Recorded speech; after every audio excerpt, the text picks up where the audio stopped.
बिहार, जहां के किसान आज इतने हैं बेहाल। जी हां दोस्तों, बिहार जिस राज्य की हम बात करते हैं, जो एक कृषि प्रधान राज्य है, जहां पे लगभग 80% आबादी प्रत्यक्ष या अप्रत्यक्ष रूप से कृषि पर निर्भर करती है, उस राज्य में कृषि की इतनी बदहाली है और उनकी इन बदहाली को बोलने वाला, उनकी इन बदहालों के लिए आंदोलन करने वाला आज के डेट में शायद कोई ईमानदार व्यक्ति हो तो मुझे नहीं पता, लेकिन उनकी बदहाल हालत दिन प्रतिदिन बदतर ही होती जा रही है। लेकिन हमेशा से हमारा बिहार ऐसा नहीं था। हमारे बिहार में बहुत सारे किसान आंदोलन हुए, जहां पे किसानों की हक की लड़ाई की बात की गई, जहां पे किसानों के लिए लड़ा गया और उनको उनके अधिकार को दिलाया गया। तो दोस्तों, आज के इस वीडियो में हम लोग चर्चा करने वाले हैं बिहार के क्षेत्रीय किसान आंदोलन की और उनसे जुड़े हुए व्यक्तियों की, जो कि आपके आने वाले बीपीएससी प्रीलिम्स परीक्षा में 1 नंबर इंश्योर कर देगा। क्योंकि किसान वाले टॉपिक से अगर आप किसी भी साल के बीपीएससी के प्रश्न पत्र को उठा के देख लीजिए तो आपको वहां पर एक क्वेश्चन जरूर से जरूर नजर आ ही जाना है। तो चलिए दोस्तों, जानते हैं हम लोग हमारे बिहार के बारे में कि बिहार में सबसे पहले अगर हम लोग बिहार किसान सभा की बात करते हैं तो यहां से क्वेश्चन बनता है कि बिहार किसान सभा कितनी हुई। तो याद रखिएगा 3 जो महत्वपूर्ण है, हुई तो और भी ज्यादा, लेकिन 3 जो है यह सबसे ज्यादा महत्वपूर्ण है। सबसे पहले अगर दोस्तों हम लोग बात करते हैं तो सबसे पहले अगर हम देखते हैं तो पहली बिहार किसान सभा स्वामी सहजानंद सरस्वती के द्वारा 1929 में सोनपुर में की गई थी। कभी कभी क्वेश्चन बन सकता है कि इसके अध्यक्ष कौन थे? स्वामी सहजानंद। इसके सचिव कौन थे? तो श्री कृष्ण सिंह। याद रखिएगा, श्री कृष्ण सिंह इसके सचिव के रूप में कार्य करते हैं, इस बात को याद रखिएगा। इसके अलावा दूसरे बिहार किसान सभा के जो सेशन हुआ गया में 1934 में, इसके अध्यक्ष थे पुरुषोत्तम दास टंडन और यह सेशन हुआ था गया में, इस चीज को याद रखिएगा। तीसरा सेशन जो कि सहजानंद सरस्वती के द्वारा वापस से लीड किया गया, यह 1935 के हाजीपुर में हुआ था और इस सेशन की सबसे प्रमुख बात थी कि यहां पे प्रपोज किया गया कि जो जमींदारी प्रथा है उस जमींदारी प्रथा को सदैव के लिए समाप्त किया जाए। तो ये 3 किसान सभा हमारे बिहार के काफी ज्यादा इंपॉर्टेंट है, यहां से क्वेश्चन भी बन जाते हैं, खासकर पुरुषोत्तम दास टंडन से, क्योंकि नॉर्मली किसान सभा सुनते ही हमारे दिमाग में स्वामी सहजानंद का नाम आता है, लेकिन पुरुषोत्तम दास टंडन भी हमारे लिए उतने ही ज्यादा महत्वपूर्ण है। इसके अलावा हम लोग बिहार में कुछ किसान आंदोलन, उनके ऊपर चर्चा करने वाले हैं। सबसे पहले अगर हम लोग बात करते हैं एक शख्स जिनका नाम है करियानंद शर्मा। इन्होंने बकासत लैंड होता क्या है तो आपको बताते चले। जैसे मान के चलिए कोई किसान है, वो किसान को कर भरना है, उस किसान को खेती करनी है, उसके लिए वो पैसा लेगा।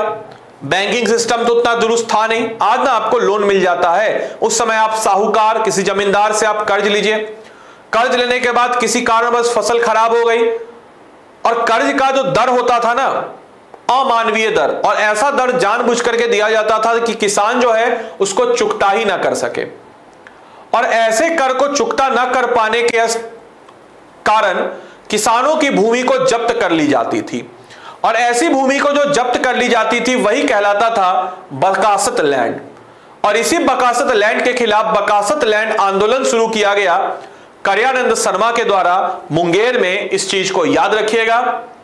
इसके अलावा दूसरा पॉइंट, यहां से क्वेश्चन बन सकता है बकासत लैंड क्या होता है, बकासत लैंड किसके द्वारा शुरू किया गया, बकासत लैंड आंदोलन कहां हुआ, तो मुंगेर में करियानंद शर्मा के द्वारा। यदुनंदन शर्मा रेवड़ा सत्याग्रह गया में, याद रखिएगा, रेवड़ा सत्याग्रह गया में यदुनंदन शर्मा के द्वारा। इसके अलावा राहुल संकीर्तन, जिन्होंने अपनी एक बहुत ही फेमस पुस्तक फ्रॉम वोल्गा टू गया ये भी लिखी है, इन्होंने 1939 के समय में अमरी सत्याग्रह सारण में लीड किया था, इस चीज को याद रखना है। इसके अलावा चौथे सबसे इंपॉर्टेंट शख्स वो थे विष्णु भरण प्रसाद, जो कि आगे जाकर के स्वामी विद्यानंद के नाम से जाने जाने लगे। और इन्होंने दरभंगा मधुबनी में, जो कि दरभंगा के राजा थे, इन लोगों ने एक सिस्टम बनाया, प्लांटेशन सिस्टम लाया, यानी कि एक फॉरेस्ट नियम लाया कि भाई अब जो वहां के जनरल लोग हैं जो कि फॉरेस्ट पे निर्भर करते हैं वो फॉरेस्ट का इस्तेमाल नहीं कर सकते हैं। तो इसी के कॉन्टेक्स्ट में दरभंगा मधुबनी, या फिर अगर हम लोग बात करते हैं उसके आसपास के क्षेत्रों में, यह लीड किया था स्वामी विद्यानंद ने 1919 में। तो यह नाम भी आपके लिए इंपॉर्टेंट है। तो यह किसान सभा है जो आप सबके लिए बहुत इंपॉर्टेंट है। इसके अलावा आप में से सारे बच्चे बीपीएससी की तैयारी कर रहे हैं, मुझे पता है। Self study is the best study, मैं फिर से बोलूंगा। तो अगर आप में से कोई जन सेल्फ स्टडी कर रहे हैं, किताबें पढ़ रहे हैं, लेकिन उसके बावजूद भी अगर आप अपने अंदर कॉन्फिडेंस नहीं है और आपको लग रहा है कि आपको एक मार्गदर्शन की जरूरत है, तो हमारे पास एक संकल्प 3.0 बैच है। तो ऐसे बच्चे जो सेल्फ स्टडी कर रहे हैं, किताबों से उनको चीजें समझ में आ रही है, वो यहां से वीडियो को स्किप कर सकते हैं। बाकी ऐसे बच्चे जिनको किताबों से चीजें समझ में नहीं आ रही है, उनके लिए संकल्प 3.0 बैच। यह बैच सोमवार से ऑलरेडी शुरू हो रखा है, यानी कि 21 अक्टूबर से यह बैच शुरू हो रखा है। इस बैच की खास बात यह है कि हम डे वाइज, टॉपिक वाइज, यानी कि डे वाइज, डेट वाइज और साथ ही साथ टॉपिक वाइज आप सबके सामने सिलसिलेवार तरीके से सारे टॉपिक्स को कवर अप करा रहे हैं।